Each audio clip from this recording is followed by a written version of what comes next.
Express में आपका स्वागत है। एक राजा ने दरबार में 3 प्रश्न पूछे। भगवान कहाँ रहते हैं, क्या खाते हैं, क्या करते हैं? कोई उनका उत्तर ना दे सका। मंत्री जवाब देना चाहते थे पर उन्हें कुछ सूझ नहीं रहा था। घर लौटते हुए रास्ते में उन्हें एक ज्ञानी बालक मिला। उसने उनकी चिंता का कारण पूछा। प्रधानमंत्री द्वारा सारी बातें बताने के बाद बालक ने उनकी मदद करने का वादा किया। प्रधानमंत्री उसे दरबार में ले गए और राजा को बताया कि उनके प्रश्नों के उत्तर यह बालक देगा। राजा ने आश्चर्य से उसे देखा।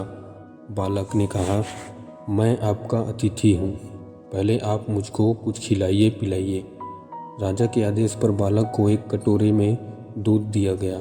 बालक देर तक कटोरे में उंगली घुमाता रहा। राजा ने पूछा, यह क्या कर रहे हो? बालक बोला, मैं इसमें से मक्खन निकाल रहा हूँ। राजा ने हंसकर कहा, दूध में उंगली घुमाने से मक्खन नहीं निकलता।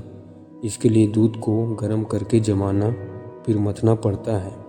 बालक ने तपाक से कहा, मक्खन की भांति ही भगवान जगत में है। तब ध्यान और चिंतन से उनका साक्षात्कार संभव है। राजा ने पूछा, अब बताओ भगवान खाते क्या हैं? बालक बोला, महाराज, आपके पहले और अब के आचरण में कितना अंतर है। कहाँ गया आपका अहंकार? आपके अहंकार को भगवान ने खा लिया। राजा ने पूछा, भगवान करते क्या हैं? बालक ने पूछा,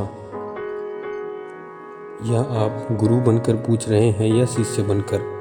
राजा ने कहा, जो ज्ञान देता है वह गुरु है। बालक ने कहा, मगर आपने गुरु को नीचे खड़ा कर रखा है।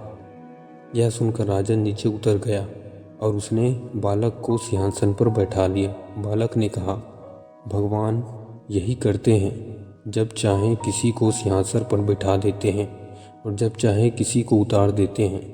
राजा ने प्रसन्न होकर बालक को ढेरों उपहार दिए।